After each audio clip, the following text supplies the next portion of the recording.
Students, product design development का unit 5 का topic ergonomics आज हम डिस्कस करेंगे।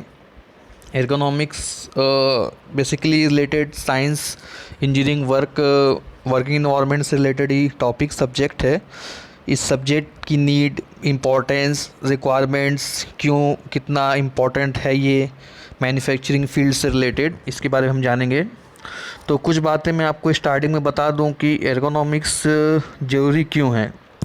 देखिए, एर्गोनॉमिक्स बेसिकली यूज़ किया जाता है, क्या इसका सिग्निफिकेंस है? Improvement the performance of worker as well as safety.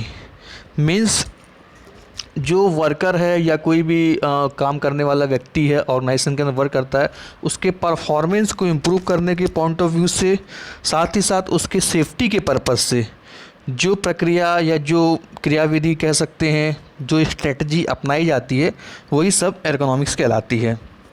For example, आपका सभी नॉर्मल सिस्टम में पीसी में वर्क करते होंगे, या जो भी डिज़ाइनर, इंजीनियर्स ऑर्गेनाइजेशन में वर्क करते हैं, तो वो पीसी में वर्क करते समय किस तरह से उनका रेशियो होना चाहिए, अरेंजमेंट होना चाहिए, किस तरह से वो बैठ के वर्क करें, उनका बैठने वाली टेबल, चेयर और वर्क करने वाली टेबल में कितना डिफरेंस होना चाहिए।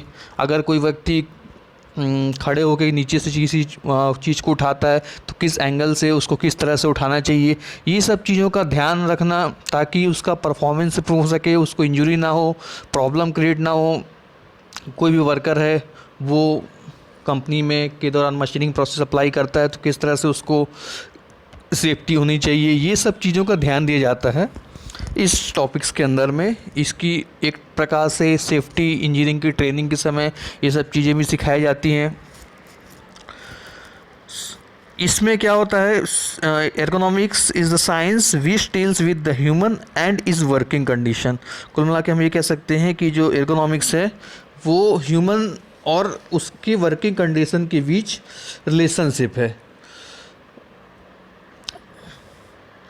बेसिक एस्पेक्ट्स क्या होते हैं एर्गोनॉमिक्स के? बेसिक एस्पेक्ट्स की बात करें तो बेसिक एस्पेक्ट्स ये होते हैं एर्गोनॉमिक्स के कि जैसे कोई भी प्रोडक्ट है, मान लीजिए हम लोग यूज़ करते हैं पेन का, या फिर किसी प्रोडक्ट को सिंपल इस रेक्टेंगल शेप का कोई प्रोडक्ट है, हम उसको होल्ड करना चाहते हैं, तो इसका डिज़ाइन अगर हमने देखिए इस फॉर्म में किया है तो हम इसको इजीली होल्ड कर सकते हैं। अगर इसी को हम जिग जैग फॉर्म में हमने मैन्युफैक्चर किया होता तो इसको होल्ड करने में प्रॉब्लम होती, या इससे हमें किसी वर्क को परफॉर्म करना है तो उसमें भी प्रॉब्लम होती।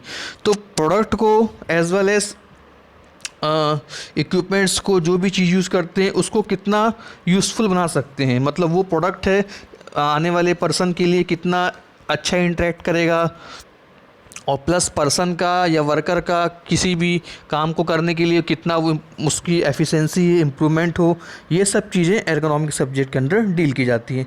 तो एर्गोनॉमिक्स टू वर्ड्स से मिल के बना है, जैसे वर्क और प्रिंसिपल ऑफ लॉस। मतलब कुल मिला के ergonomics is a science of work, एक प्रकार की विज्ञान की शाखा बोल सकते हैं, जो कार्य करने के लिए हमको एक गाइडलाइन प्रोवाइड करती है, राइट डायरेक्शन, कि हम वर्क तो कर रहे हैं, वर्क तो हर व्यक्ति करता है, बट उसको एक राइट वे में करना ही एर्गोनॉमिक्स सब्जेक्ट के अंदर पढ़ा जाता है।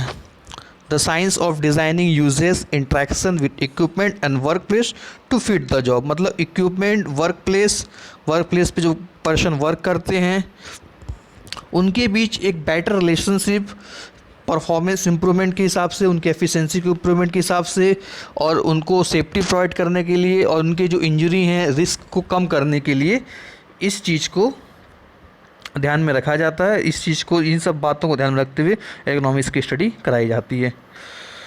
इंटरनेशनल एर्गोनॉमिक्स एसोसिएशन एग्जीक्यूटिव ने डेफिनेशन दी है एर्गोनॉमिक्स की कि ergonomics is the scientific discipline, एक प्रकार का साइंटिफिक डिसिप्लिन है, concerned with the understanding of interaction among human and other element of a system. मतलब ह्यूमन और अदर सिस्टम के अदर एलिमेंट्स के बीच एक प्रकार की अंडरस्टैंडिंग है, एक प्रकार का इंटरेक्शन है, and the profession that applies theories, principle, data and method to design in order to optimise well being and overall system performance. कुल मिला के वही बात है जो मैं आपको स्टार्टिंग में आपको समझाया कि ह्यूमन के बीच और जो वर्किंग ऑर्गेनाइजेशन के अदर एलिमेंट्स आते हैं उनके बीच एक बेटर अंडरस्टैंडिंग या उनकी एक साइंटिफिक डिसिप्लिन है जो कि इंटरेक्ट करती है इन दोनों के बीच में। जब हम कोई भी वर्किंग कंडीशन अप्लाई करते हैं, लॉज अप्लाई करते हैं, डिज़ाइनिंग करते हैं, ताकि उससे ओवरऑल परफॉर्मेंस इम्प्रूव हो सके, एफिशिएंसी इम्प्रूव हो सके। ओके, चलिए अब हमारे ऑब्जेक्टिव क्या क्या होते हैं, क्यों हम एर्गोनॉमिक्स के क्या क्या ऑब्जेक्टिव हैं। तो know how to recognise injury risk, मतलब जानना कि कैसे रिस्क डेवलप होते हैं और कैसे हम उसको कम कर सकें। Understand how the body work, means जो भी वर्कर है उसके हमें ये जानना पहले ज़रूरी है कि किस किस तरह से कोई बॉडी के जो पार्ट्स होते हैं वो वर्क्स करते हैं, हम किस एंगल से वर्क करें, किस तरह से मूवमेंट से हम खड़े रहें कि आखिर मॉर्निंग से लेके इवनिंग तक कई वर्कर्स काम करते हैं तो दिन भर उनके प्रॉब्लम क्रिएट ना हो। कई लोगों में बहुत सी प्रॉब्लम्स क्रिएट होती हैं, बैक पेन की, लेग पेन की। तो इस तरह से प्रॉब्लम्स को सॉर्ट आउट करने के लिए भी ये सब चीज़ें समझी जा रही हैं।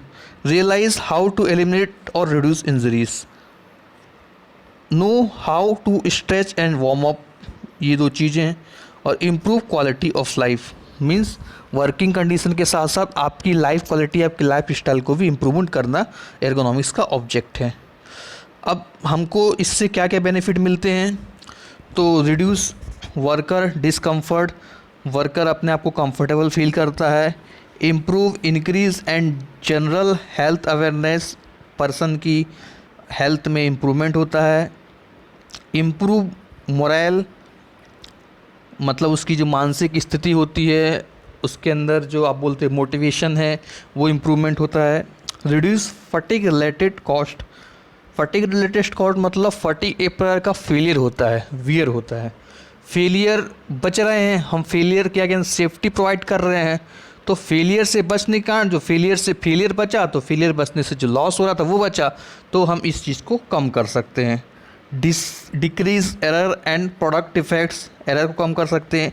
Decrease time required to perform task, जो हम परफॉर्म टास्क में हमें टाइम लग रहा था, अगर कोई पर्सन कुछ प्रॉब्लम क्रिएट्स हो रही हैं काम करते समय, और अगर वो पर्सन पूरे वर्किंग कंडीशन के टाइम फिट रहता है, परफेक्ट रहता है, तो वो कम से कम टाइम में ज़्यादा से ज़्यादा अच्छा वर्क परफॉर्म कर सकता है। फाइनेंशियल सेविंग, आपकी बहुत तरह के लॉसेस सेव होंगे तो आप फाइनेंशियल सेविंग कर सकते हैं, मतलब आपके पैसों की भी काफ़ी बचत होती है।